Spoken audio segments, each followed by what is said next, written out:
Had a very productive week in the Missouri House and the Missouri General Assembly.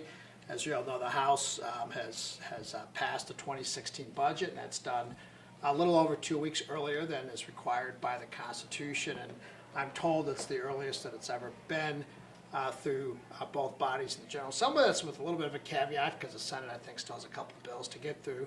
But we are in possession, as of a few minutes ago, of truly agreed House Bills 1 through 10. So the Senate, I believe, is on 2011 now, and I expect they'll get through that today, and I'm prepared to stay as long as the Senate is to accept those bills and sign them and send them to the governor's desk. This week we also sent unemployment reform, House Bill 150, sponsored by Representative Fitzpatrick, to the governor's desk. That ties benefits to rates of unemployment. We sent medical malpractice reform to the governor's desk. That was sponsored by Representative Burleson. And we also sent SB 5, which is municipal court reform, over to the Senate. I think that bill is in pretty good shape.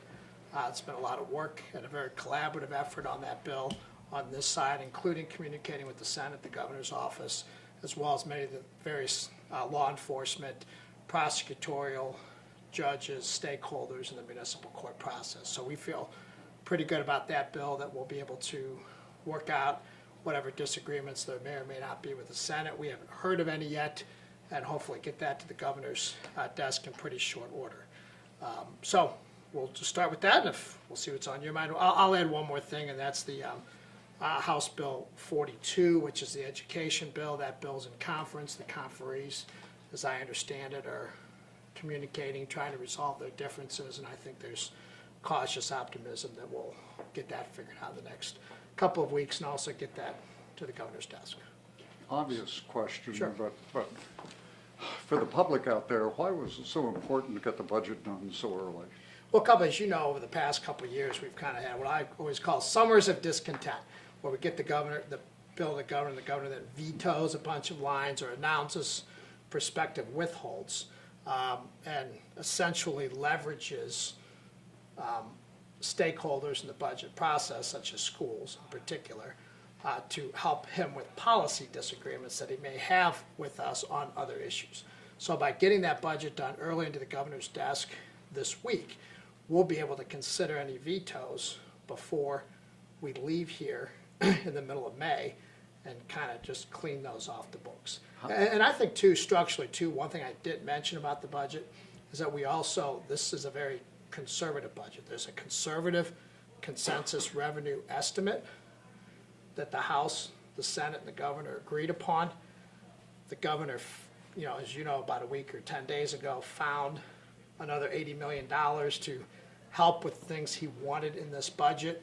We did not spend any of that money, and we saved about another 10 million. So this budget, not only does it fund the priorities in this agreement between the two bodies, but counting that money the governor found last week, which we applied but didn't spend, there's about $90 million of money still left on the bottom line to cover us in the event there's a supplemental. So there should be absolutely no reason for the governor to do any sort of significant withholds in this budget, because we're under appropriated and there's money still left on the bottom line. House Democratic leaders are charging that this is a rush that prevents a thorough fiscal analysis, but the governor's office leaves him too little time to review what you guys have done. Well, no matter what, if you've seen how it goes the last 2 weeks of session, it's a rush too, and we heard that last year too. That whatever we do is rush. It's not good. This is a good budget. It's been thoroughly vetted. We're comfortable with it, and I guess they have to say something. Senator Sylvie and a couple of others, but I think may just be agreeing with him, are saying that it was your desire to see the money regarding the vote on the Rams debt extension removed from 5. Was that something you wanted, and what was going on? It's a House position in the budget. Why is it a position? It's never been there before. It's the same language he had in when he was appropriations. Do you think the governor should be allowed to float bonds? Well, absolutely not. My position's been exactly the same as it's been from day one on this, that any new sports facility is subject to a vote by the voters of St. Louis City and St. Louis County, and the governor should come to the General Assembly for any authorization of debt. Do you agree with the warnings that Sylvie and Schaaf were issuing this afternoon? I haven't heard the ones from Schaaf. That, Right. that investors beware that if there's not legislative approval, there's no guarantee the legislature will Well, I think that's a appropriate the given. annual I think payment. that's baked in the cake. You I think that's a given. Sure, listen, once again, no plan has been presented to us, but I think common sense dictates before any bonding agency or before any bond counsel is gonna give an opinion on a document like that, there's gonna have to be a path to an appropriation on it. I think that's a challenge, and that continues to be a challenge for this. Do you have any plans to move one of the bills that addresses that bonding concern? I think Sylvie's bill is over here. We'll refer it to committee and see what happens. I heard that you think you only need the 82 to override a veto on the budget line, is that? Well, the Constitution appears written, this is somewhat uncharted territory, that on a line item which is returned to us, that it stands reconsidered. So, yes, I think we can only need 82 while we're still in session on a line item. Now, if the governor would veto an entire budget bill, I think arguably it's the 2/3. Right, okay. Trying to see how this would play out. So let's say that the governor vetoes just one thing that you guys come back before the end of session, overturn him on. Presumably, he could then just withhold that money. You come back and overturn the withhold in September. Could he just then tell his agency Okay, head? one more time. Okay. So the governor, You trying to play through all these scenarios. you overturn his veto. Okay, at so the we end. sent him a bill, assuming the Senate gets done today. We sent him a bill. then He what overturns. You overturn a veto at the end of the session. happens? Okay, He withholds some money. You overturn that in September. correct. Can he then just tell his agency heads, okay, but just don't spend the money? Still, I still suppose he could do effectively. that, he'd be violating the Constitution. Are you guys laying the groundwork I mean, I for- guess that's arguably what he's doing with the audit, right? The audit comes back and says, you can't do these things, there's an appropriations bill that says he can't do these things, yet he does them anyway. So I think eventually, if that's the course of action, I think there'll be a price to pay, but we'll see what happens when that time comes.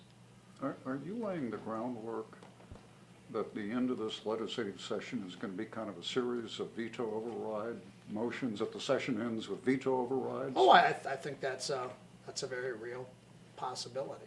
And we'll see what happens with the budget. I don't know if he's going to try to line item 500 items like he did last time. I don't think there's as many opportunities. Number one, I think this budget's under appropriated. Okay, so there's not going to be the argument that we spent more money than is there. There's going to be no credible argument that's the case. And you know, we'll just have to see. I think the fact that on a line item it's pretty strong case that it's a constitutional majority versus a 2/3 majority to override, there's probably not a whole lot of leverage there, but that's certainly the case, and that's why it's, you know, from the very beginning of the session, from day one, we've worked with Senate leadership to get a lot of our priorities switched across the chambers pretty early, and I think we've done a pretty good job of that. Are you confident you've got the votes to override any significant vetoes in this budget? Oh, I do. You do have the votes, or you are confident? I'm confident, and I believe I have the votes. That's a double yes. Speaking of overrides, Huh? the unemployment bill, with the additions of the Senate, wouldn't have enough for a veto override. Are you concerned about that? Are you looking for I another think we'll vehicle? override it. You think you'll be able to get I the do. votes? Yep. Okay. Speaking of the audit, and you mentioned prices to pay, I mean, does somebody need to try and press the issue with the governor of the enacting language that is supposed to prevent? Yeah, look at that. That's very problematic. I learned of it yesterday. Obviously, we've been pretty deep in the budget, so I'm gonna look at the audit report over the weekend and then try to decide what course of action we should take.